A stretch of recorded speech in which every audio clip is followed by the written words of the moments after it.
The Lifestyle Show, presented by Selina MacKenzie.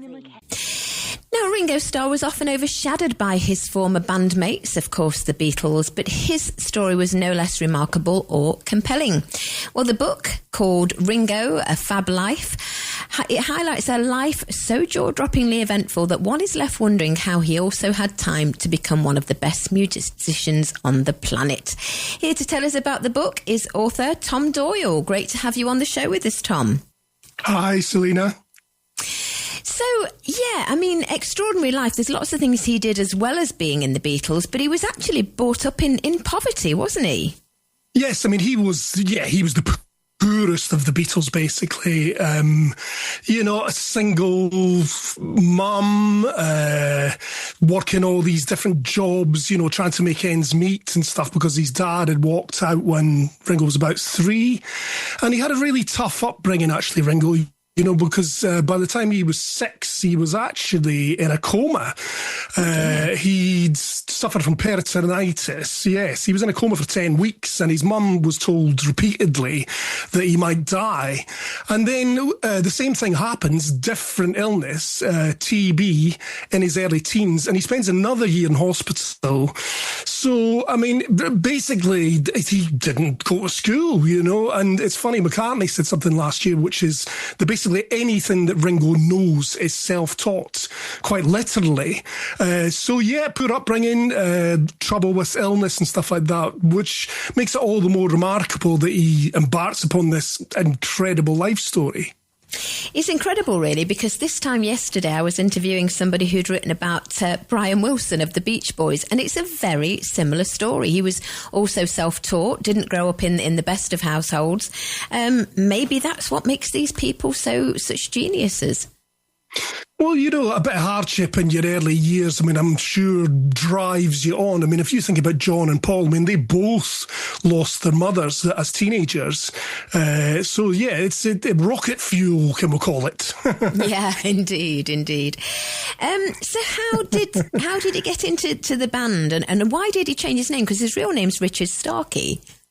Yeah, well, I mean, actually, he was quite a flamboyant character, basically, around Liverpool, quite unusually for the time, and he wore lots of rings. So, first of all, people started calling him Rings, then they started calling him Ringo, and, I mean, basically, he was a star drummer, hence the star with 2 R's.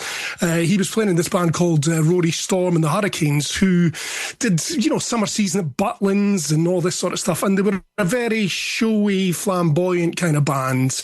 He became like a star drummer. He would sing Boys, which he later sang with the Beatles, as like a solo spot for the drummer and stuff,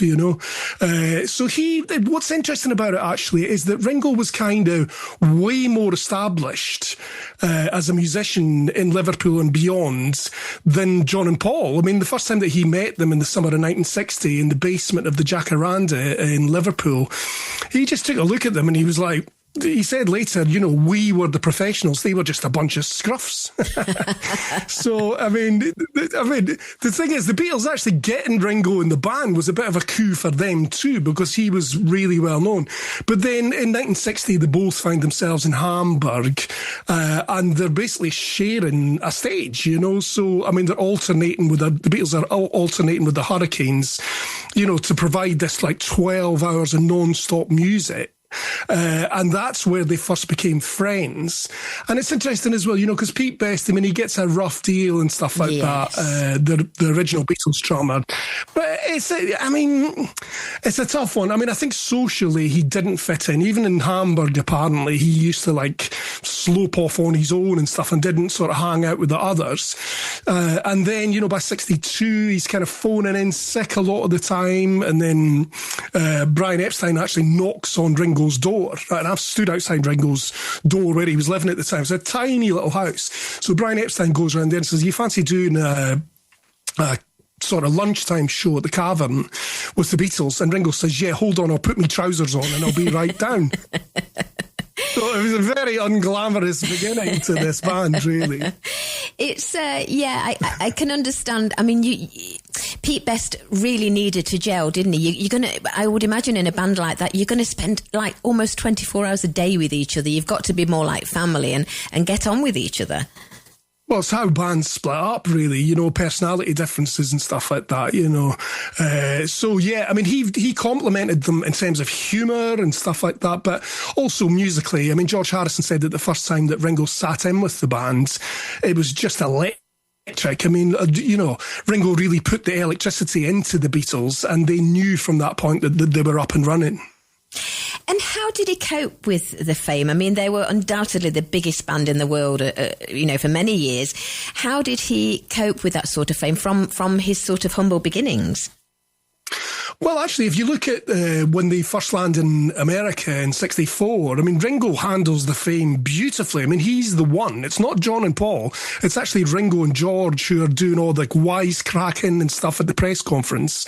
So that side of fame he really handled. But there's a chapter in the book called Weirdland, and that's how he described the sort of state that he suddenly found himself in. And it was more the reaction that his immediate family had. I mean, he was sitting at some family do, and somebody knocked the coffee table and his tea slopped into the saucer, and somebody said, "Oh no, that'll never do for him, we'll have to get another cup," and stuff. And he realised that he'd suddenly slipped into this kind of parallel universe. So, I mean, he learned how to cope with it fine, right? He learned how to cope with it fine, but then by about 68, and, you know, they all go off to India. Ringo comes back after 2 weeks, and there is a bit of a divide, and he does an interview with this journalist called Ray Connolly when he gets back in 68, while the others are actually still out there.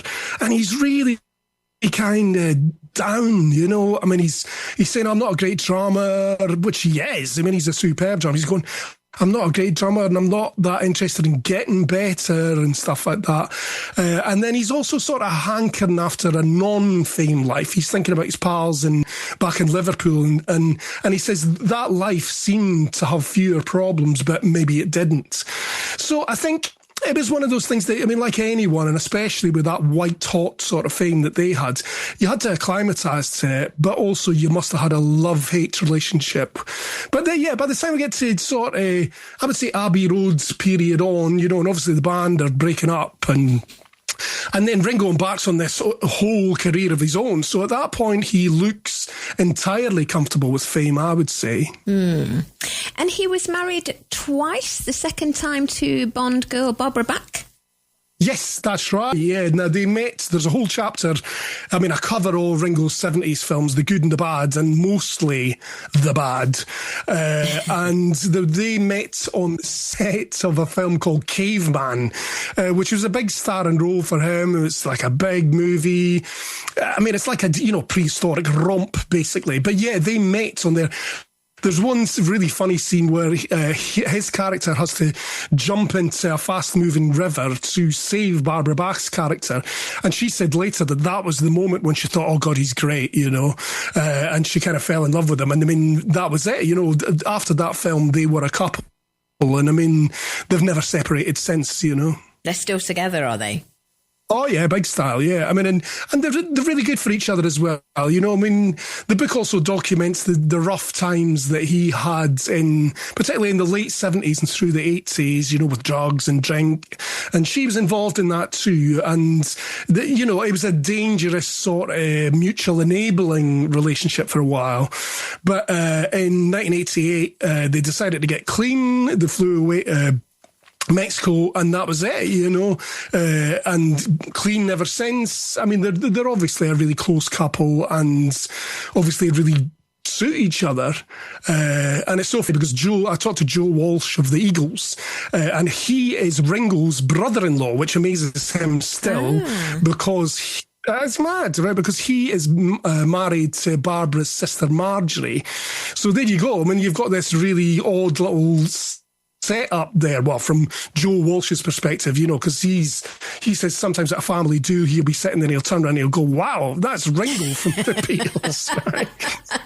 I mean, it's just, I mean, I could testify to this. It's like, you know, because I've interviewed Ringo, and you can be, rocking away and chatting away and stuff like that, and then suddenly he would just turn his head or something, and you go, "Whoa, that's Ringo Starr." Yeah. So, it's strange. It's strange with someone who's so famous, isn't it? But yeah, the marriage has endured, and he's clean, he's healthy.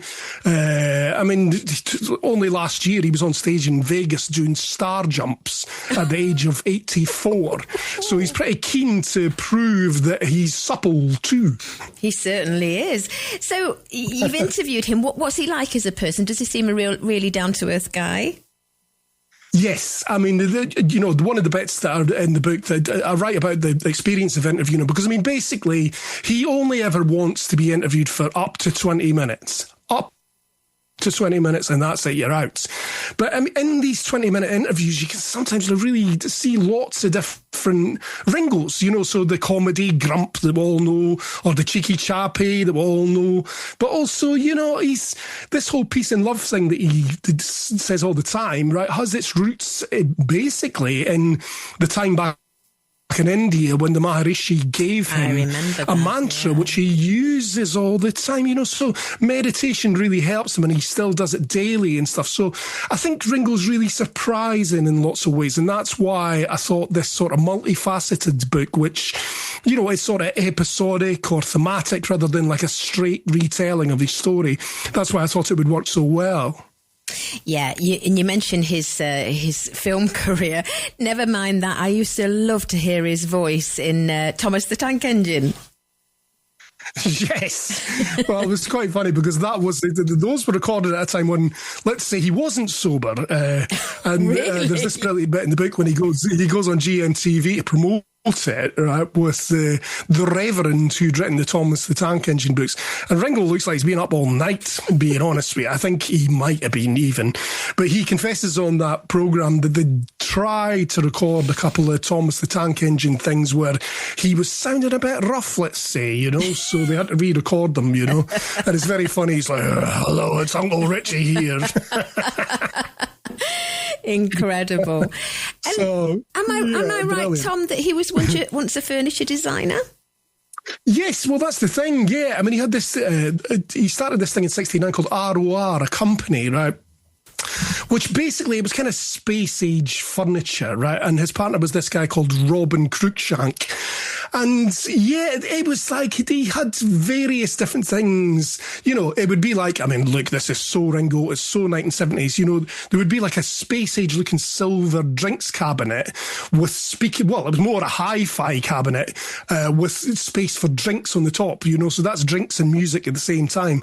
But he was very successful actually in that, and there was lots of different clients. Like David Bowie, and there was lots of different people went to the company, and it wasn't just because he was a Beatle. It was because actually the designs were kind of amazing and innovative. They're kind of playthings really, right, for the ultra rich. There was one coffee table that had the grills from Rolls Royces on either end of it. So a really stylish thing, but maybe not in my price bracket, I would imagine. Yeah, mine neither.